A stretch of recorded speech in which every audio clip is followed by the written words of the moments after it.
Scene inside Klein's room. He's reading Roselle's diary under the gray fog. The candlelight flickers. Narrator, Klein's thoughts, Mr. Dorr. This naming style is very similar to mine. I wonder what the real name of this pathetic fellow is. The one lost and trapped in the deep darkness amid the storms. And what sequence is he? Or, just as Emperor Roselle guessed, maybe he's one of the evil gods or devils. Klein lets out a small laugh, half mocking and half self-deprecating. He's interested in the history of the Fourth Epoch. Klein, reading Roselle's diary. I know of the most famous War of the Four Emperors in the Fourth Epoch, but the specific details and the main figures involved are limited to the information spread by the major churches. For example, the Dark Emperor of the Solomon Empire. It wasn't until today that this so-called Mr. Dorr finally answered my questions by letting me know who the remaining three emperors are. The half-insane Blood Emperor of the Tudor dynasty, the Night Emperor of the Trunsoest Empire, and the Emperor of the Underworld of the Southern Continent, also known as Death. According to Mr. Dorr's description, in this war that changed the situation of the entire world, the Dark Emperor, Blood Emperor, and Night Emperor fell one after another. The Emperor of the Underworld reaped the greatest benefits.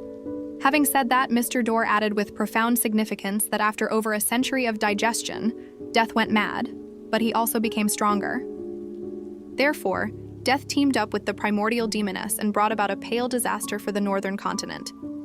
Of course, this isn't something he witnessed personally, but rather something that he hears when he comes close to the real world every month. Death went mad but also became stronger. Even deities can go mad? What a horrifying sentence. However, this also confirms my guess. Before the Fifth Epoch, those deities would often descend into the real world, directly interfering with the situation in the northern and southern continents. They might even personally appear just like Death. I asked Mr. Dorr if he had participated in the War of the Four Emperors. If so, what role did he play? And what was the position the seven deities maintained in this war? What role did they play? Mr. Dorr didn't answer my question. He only said in a teasing manner that the number of preeminent mighty figures in the Fourth Epoch far exceeds my imagination. In addition, he also mentioned two laws. One is the law of beyonder characteristics indestructibility, and the other is the law of similar sequence beyonder characteristics conservation, which is consistent with certain things that I have learned from that most secret and ancient organization, and also from some of the phenomena I have observed. This can lead to many interesting conclusions, making many explanations take on other forms, making one's mind tremble in horror. For example, when there are too many high sequence beyonders in the same sequence pathway, the low sequence beyonders would reduce, and vice versa. The beyonder characteristics had been fixed at the source. It will not increase or decrease. Does this mean that there really is a God who created all the deities, an omnipotent and omniscient God, and everything originated from him? Narrator. This was the longest Roselle diary Klein had ever seen, 2 full pages long. He could imagine it was originally on a double-sided page, only split by copying. Klein sighed silently. As a history student, he had always believed the Solomon Empire, Tudor dynasty, and Trunsoest Empire came one after another. But now, the War of the Four Emperors showed they had existed at the same time. If this was true, it would overturn all known Fourth Epoch history. Klein suddenly thought of the original Klein, who had loved history and archaeology. Klein, softly. Today, I've helped him achieve his wish. He thought, maybe Death became a true deity after that war but went mad. A mad deity. Terrifying. No wonder Roselle had called it horrifying. Maybe evil gods were once normal deities who went mad. If that's true, could the world one day be left only with evil gods? Would that mean the end of days can't be stopped? Klein smiles bitterly to hide his unease. The future seems gray and dark. Narrator. He raises his opinion of the Dark Emperor, Blood Emperor, and Night Emperor. They must have been nearly deities. He thinks maybe sequence 1 is the highest point of a pathway. If that's true, then Dark Emperor living for centuries makes sense. Maybe the Dark Emperor was always the same person, or maybe replaced once or twice, but still the same sequence 1, Dark Emperor. Klein, continuing to read. I wonder who Mr. Dorr is in the history of the Fourth Epoch. Emperor Roselle didn't go into detail when describing his erroneous experiments and accidental coincidences, making it impossible for me to even try to converse with that Mr. Dorr. The laws of beyonder characteristics, indestructibility, and similar sequence. Beyonder characteristics, conservation shares the same description as the one used by the captain. Perhaps the term he used came from Emperor Roselle. According to the two laws described by Mr. Gate, we can indeed deduce a lot of interesting speculations. For example, with there being so many holy artifacts and high-sequence beyonders in the 7 churches, there shouldn't be many low-sequence beyonders. But this contradicts reality, and the only reasonable explanation is an additional gift from the deities. For example, is the destruction of the nation of the Evernight due to the conservation of characteristics? That the mere possession of resources causes it to be in trouble? Or could it be said that their existence seriously weakens the potency of the Evernight pathway and threatens the position of the goddess?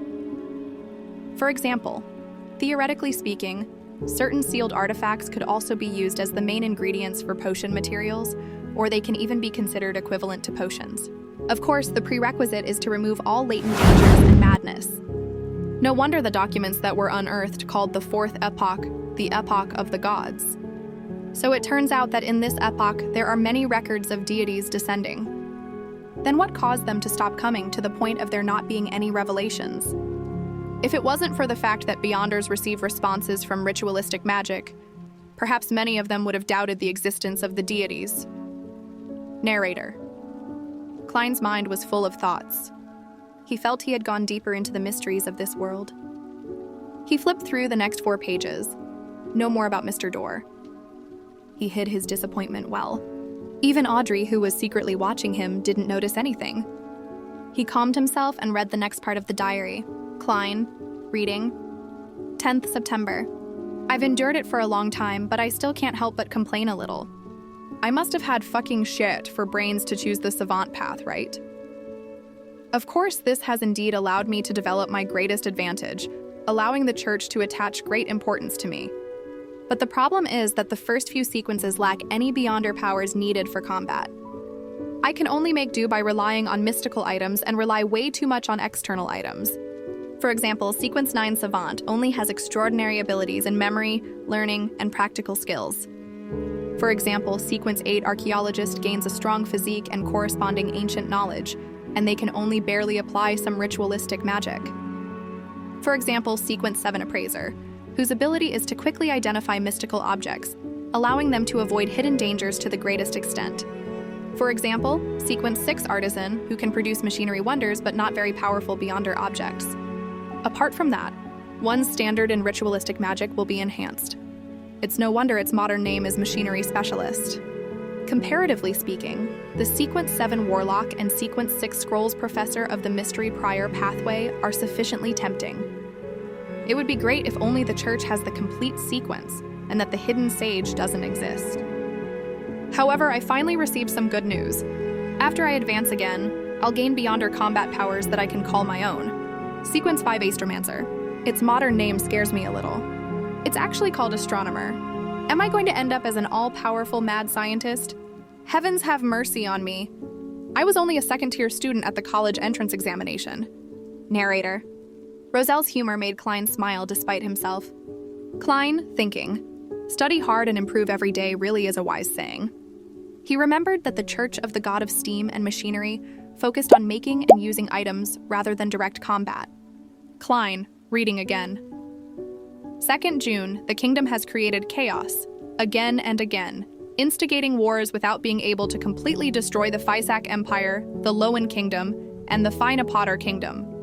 As such, the kingdom has no choice but to shoulder huge debts, and its economy is on the verge of collapse.